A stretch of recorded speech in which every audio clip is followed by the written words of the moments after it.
Angle पर हम लोग जांच कर रहे हैं और शीघ्र इस घटना का उद्भेदन करेंगे। इस घटना के संबंध में यदि कोई विस्तृत जानकारी किसी के पास में है, किसी ग्रामीण के पास में, आसपास के पास में, तो वरीय पुलिस अधीक्षक दरभंगा का नंबर है 9431822992, इस पर सूचना दे सकते हैं। इसके अलावा पुलिस अधीक्षक ग्रामीण का भी एक मोबाइल नंबर है, उस पर भी सूचना दे सकते हैं 6287742988। उसके अलावा पुलिस मुख्यालय का एक टोल फ्री नंबर है जो पहले भी हमने जारी किया था, वो है 14432। इस टोल फ्री नंबर पर भी कोई भी व्यक्ति इस घटना से संबंधित सूचनाएं शेयर कर सकते हैं। अभी जो प्रारंभिक अनुसंधान की जो बातें आप सामने आई हैं उसके बारे में आपको मैंने जानकारी दी। Thank you. अभी घटना की जांच की जा रही है, उसके बाद जब मैंने आपको बताया सारे कड़ी, सारे सूत्र और फॉरेंसिक टीम एक बार अपने घटनास्थल का पूरा जांच कर लेगी, सारे तथ्यों को सामने लाएगी, तो कड़ी जोड़कर हम लोग आगे की दिशा में आगे बढ़ेंगे और आपको अवगत कराएंगे। Thank you. देखिए, अभी कुछ कह पाना मुश्किल है, इसलिए हम किसी भी हो सकती या नहीं हो सकती इसको हम रूल आउट नहीं कर रहे हैं। सभी एंगल पर सभी बिंदुओं से जांच कर रहे हैं। जैसा कि आपको बताया, सूचना अनुसार वो घर में अकेले रहते थे। ये उनके पक्का घर है, 2 मंजिल का घर है, ग्राउंड फ्लोर पर घटना हुई है। तो सभी तरीके से हम लोग इसकी जांच कर रहे हैं। वैज्ञानिक अनुसंधान की पूरी टीम लगी हुई है। 2 संदिग्धों को अभी तक हमने डिटेन भी कर लिया है, जो सीसीटीवी फुटेज में घर के पास लगा हुआ था, उससे उनकी गतिविधि संदिग्ध पाई गई। शीघ्र ही घटना का उद्भेदन करेंगे, आपको अवगत कराएंगे। Thank you.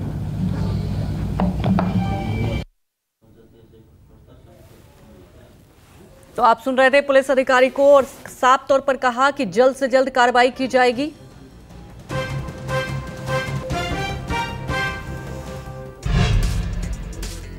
तो इस वक्त की बड़ी खबर आपको बता रहे हैं, बिहार के दरभंगा में मुकेश सहनी के पिता की निर्मम हत्या कर दी गई। पूर्व मंत्री के घर में घुसकर पिता की हत्या की गई है। हालांकि एसआईटी गठित कर दी गई है। धारदार हथियार से की गई है हत्या। पुलिस ने नंबर भी जारी किया है, उस नंबर पर जानकारी दी जा सकती है। हत्या की जांच एसआईटी को सौंपी गई है। दरभंगा के ग्रामीण एसपी के नेतृत्व में एसआईटी गठित की गई है।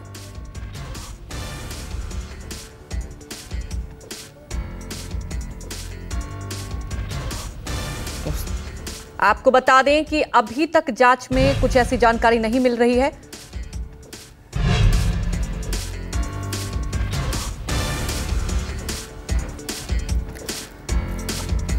मुकेश सहनी के पिता की हत्या पर पुलिस का एक्शन, इस वक्त की बड़ी खबर आपको बता रहे हैं। पुलिस लगातार कदम उठा रही है। मुकेश सहनी के पिता की हत्या पर पुलिस का एक्शन नंबर जारी किया गया है प्रशासन की तरफ से, और उस नंबर पर कोई भी जानकारी दी जा सकती है। और इस वारदात के बाद आपको बता दें कि पूरे इलाके में सनसनी फैल गई है। हालांकि एसआईटी की टीम गठित कर दी गई है। मुकेश सहनी के पिता की हत्या पर पुलिस ने एक्शन लिया है। इस वक्त की बड़ी खबर आपको बता दें, और लगातार जांच चल रही है। हालांकि प्रथम दृष्टया में पुलिस का ये कहना था कि चोरी के पर्पस से कोई आया था, लेकिन जिस तरह से निर्मम हत्या की गई है, इसके पीछे एक बड़ी साजिश दिखाई दे रही है। और अब पुलिस की तरफ से कई एक्शन लिए जा रहे हैं। इस वक्त की अहम खबर आपको बता दें, और बड़ा सवाल ये उठता है कि एक तरफ लगातार दावे किए जाते हैं लॉ एंड ऑर्डर के, और दूसरी तरफ आप देख सकते हैं पूर्व मंत्री जी मुकेश सहनी के पिता की निर्मम हत्या कर दी जाती है। देर रात यह हत्या की गई है, घर में अकेले थे और बड़ी ही साजिश के तहत ये निर्मम हत्या की गई है। पुलिस का एक्शन, इस वक्त की बड़ी खबर आपको बता रहे हैं।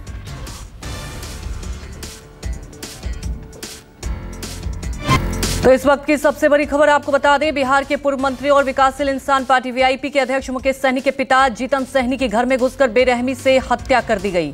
कातिलों ने मुकेश सहनी के पिता की हत्या धारदार हथियार से की है। मौकाए वारदात पर प्रशासन के आला अधिकारी पहुंचे। एसआईटी की टीम भी गठित कर दी गई है। जिले के एसडीपीओ ने कहा है कि प्रथम दृष्टया में ये चोरी का मामला लगता है, लेकिन जितनी बेरहमी से मुकेश सहनी की पिता जीतन सहनी की हत्या की गई है, उसे देखकर पुलिस के बयान पर भरोसा करना मुश्किल हो रहा है। मुख्यमंत्री नीतीश कुमार अपने सुशासन राज के लिए जाने जाते हैं। ऐसे में जिस तरह से हत्या की गई है, कई सवाल उठ रहे हैं, और मुकेश सहनी के पिता की हत्या पर पुलिस का एक्शन शुरू हो गया है। लगातार जांच की जा रही है। घर से 3 बाइक बरामद हुई है। पुलिस की तरफ से ये कहा गया है घर के अंदर 3 गिलास भी मिले। तो पुलिस एक्शन कर रही है। मौकाई वारदात पर तमाम अधिकारी पहुंचे, 2 संदिग्ध हिरासत में भी लिए गए हैं। लगातार पुलिस मौकाई वारदात से सबूत भी जुटा रही है।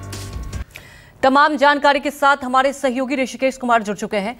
ऋषिकेश, सबसे बड़ी बात यह है कि बिहार में कभी जंगल राज कहा जाता था, कभी सुशासन राज, लेकिन अभी जो चल रहा है उसको क्या राज कहें? क्योंकि एक बार आरोप मत दिए जाते हैं, लेकिन बड़ा सवाल यह है कि पूर्व मंत्री के पिता की निर्मम हत्या कर दी जाती है। बड़ी खबर आपको बता दें कि निर्मम हत्या की गई है। पुलिस ने यहां पर एक्शन लिया है, 3 बाइक भी बरामद हुई है। हत्या के मामले में जांच की बात की जाए तो एसआईटी की टीम गठित कर दी गई है। लेकिन बड़ा सवाल ये उठता है कि पूर्व मंत्री के पिता की इस तरह से निर्मम हत्या कर दी जाती है। हालांकि अपराधी कितने, आप समझ सकते हैं, बेखौफ हैं, हौसले कितने बुलंद हैं, लगातार इस पर बयानबाजी भी हो रही है। लेकिन इन सब के बीच एक सवाल उठता है कि एक तरफ लगातार लॉ एंड ऑर्डर की बात कही जाती है कि जिसे लेकर कई बैठकों का दौर चलता है, कितने सारे आपको बता दें योजनाएं भी लाई गई कि जिससे बिहार में लॉ एंड ऑर्डर दुरुस्त हो। लेकिन जिस तरह से लगातार तस्वीरें सामने आ रही है, कई सवाल उठ रहे हैं। हमारे सहयोगी ऋषिकेश जुड़ चुके हैं। ऋषिकेश,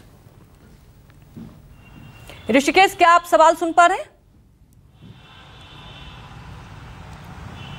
ऋषिकेश, सबसे बड़ी बात यह है कि बिहार में लगातार इस तरह से आप देखें तो कई बार इस तरह से निर्मम हत्या होती है। एक तरफ लॉ एंड ऑर्डर के दावे किए जाते हैं, बैठकों का दौर चलता है, लेकिन धरातल पर कुछ भी दिखाई नहीं देता। सबसे पहले इस पूरे मामले को लेकर अपडेट बताएं कि अभी पुलिस की जांच कहां तक पहुंची है।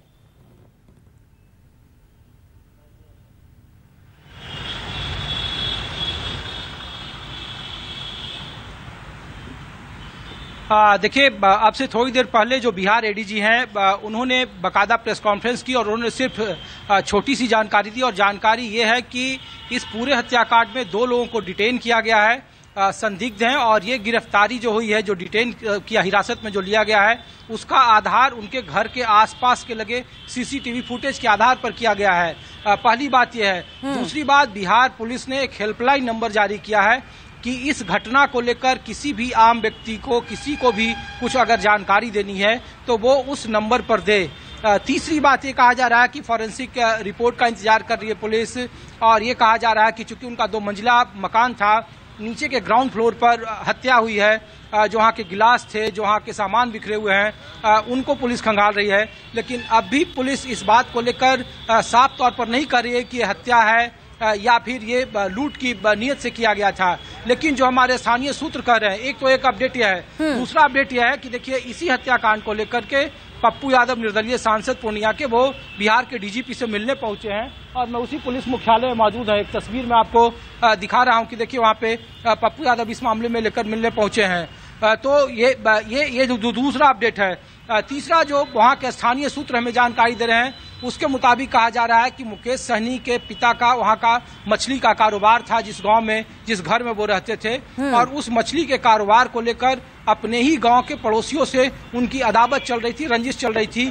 तो ये हत्या आपसी रंजिश का नतीजा है, जो वहां के स्थानीय सूत्र बता रहे हैं। हालांकि पुलिस आपसी रंजिश है या फिर लूट की नीयत से ये हत्या की गई है, इसको लेकर अभी पुलिस पसोपेश में है। और सिवाय पुलिस के पास एक हेल्पलाइन जारी करने के और 2 संदिग्ध लोगों की गिरफ्तारी के, हिरासत में लेने के अभी तक कोई भी पुख्ता सबूत हाथ में नहीं है। बिहार पुलिस अभी तक ये नहीं कह पाई है कि हत्या के कारणों की वजह क्या है, क्योंकि जिस तरीके की हत्या हुई है, जिस ब्रूटल तरीके से हुआ है, वो कम से कम लूट की नीयत से तो हत्या नहीं दिख रहा है। बॉडी पर कई जगह कटे के निशान हैं, जिस तरीके से उनके बीच में पेट पर वार किया गया है और जिस ब्रूटल तरीके से मारा गया है, इससे स्पष्ट है, जो संकेत है कि आपसी रंजिश का नतीजा है। आपसी रंजिश किन वजहों से हुई थी, क्या हुई थी, ये कहना मुश्किल है। लेकिन जो सरकार कानून व्यवस्था को लेकर लगातार अपने पूर्ववर्ती सरकारों पर हमलावर होती रहती थी, उन्हीं सरकार पर, उन्हीं की कानून व्यवस्था पर सवाल है। मुकेश सहनी थोड़ी देर में गांव पहुंच गए होंगे और मुख्यमंत्री नीतीश कुमार ने उनसे फोन पर बात की है। लेकिन राजनीति इस पर तेज है। लेकिन बावजूद इसके, अगर पूर्व मंत्री के पिता जो अपने गांव में हैं और अगर वो सुरक्षित, कम से कम हत्या किन्हीं वजहों से हुई हो, लेकिन अभी तकरीबन 8 घंटे का वक्त बीत गया है हत्या होने के बाद, बावजूद इसके पुलिस के हाथ खाली हैं। पुलिस सिर्फ और सिर्फ कह रही है कि एसआईटी अपनी रिपोर्ट देगी, फॉरेंसिक रिपोर्ट की जांच के आधार पर वो कदम आगे बढ़ा रही है। लेकिन बावजूद इसके अब भी सवाल है कि जिस कानून व्यवस्था का डंका या जिस कानून व्यवस्था का उल्हाना पूर्ववर्ती सरकारों पर दिया जाता था, उसी कानून व्यवस्था पर सवाल उठ रहे हैं। और मुकेश सहनी चूंकि एक बड़े नाम हैं, उनके बेटे हैं, वो पूर्व मंत्री रहे हैं, और बावजूद इसके अभी तक हत्या का पुख्ता जो वजह है पुलिस की तरफ से नहीं कहा जा रहा है। जो न्यूज़ 24 का स्थानीय सूत्र हैं वो ये जरूर दावा कर रहे हैं कि ये हत्या आपसी रंजिश की वजह से हुई है, और उस रंजिश के पीछे जो मछली का कारोबार है, जो उनके पिता कई सालों से कर रहे थे मछली पालन, जैसा कि आप बता रहे हैं कि अभी तक जो जानकारी मिल रही है, गांव में आपसी रंजिश चल रही थी, तनातनी चल रही थी। बिल्कुल ऋषिकेश, बड़ी बात यही, और कई अहम सवाल भी आपने उठाए कि एक तरफ लगातार जब पूछा जाता है तो ये कहा जाता है कि कार्रवाई तो हो रही है और जंगल राज की याद दिला दी जाती है, लेकिन कई साल से बिहार की स्थिति लॉ एंड ऑर्डर की आप बात करें तो ऐसे ही देखने को मिलती है। बड़ा सवाल उठ रहा है इस हत्या के बाद। हमारे साथ जुड़ने के लिए आपका शुक्रिया।